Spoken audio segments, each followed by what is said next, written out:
Du coup, démonstration du tapping.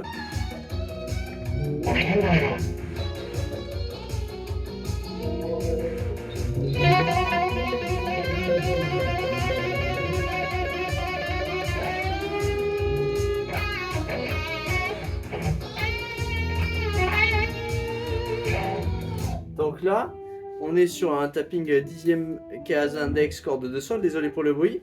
On vient taper avec le majeur 11e case. Et avec l'index main droite, si possible, taper la 16e case corde de sol. Alors, la technique, c'est que moi, je mets et ma paume sur les cordes graves pour éviter que ça résonne, et mon pouce pour me stabiliser. Si j'ai que ça, là, ça va être galère.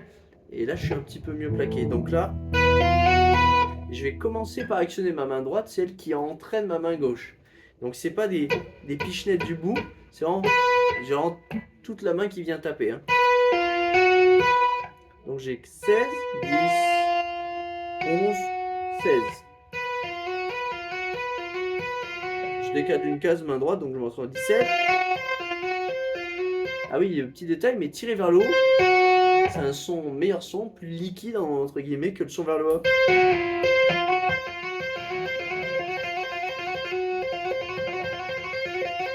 Mais sûrement parce qu'on a plus de force pour tirer. Donc. Il y en a un.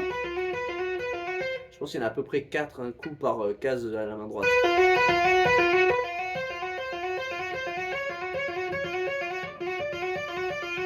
Et arrivé là, je vais essayer de me repositionner tant bien que mal pour un gros bend 11e case corde de sol. Je passe mon médiator de... Moi, il est stocké. Donc, la pointe dans ma phalange, là. Si on voit. Ouais, exactement. Et l'autre partie dans le doigt, là, comme ça. Et j'essaye de le prendre après comme ça. Donc, c'est pas facile d'avoir le coup de main. Je l'ai pas eu du premier coup, mais après, quand on y arrive, c'est super bien.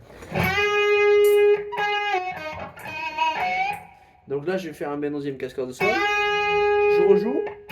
Je laisse redescendre. Pull off. Index prédisposé en 8 cordes de sol. Annulaire de nouveau en 11 cordes de ré. Je rejoue 11e case corde de sol. On peut le monter au dernier moment, on n'est pas obligé. Et ensuite,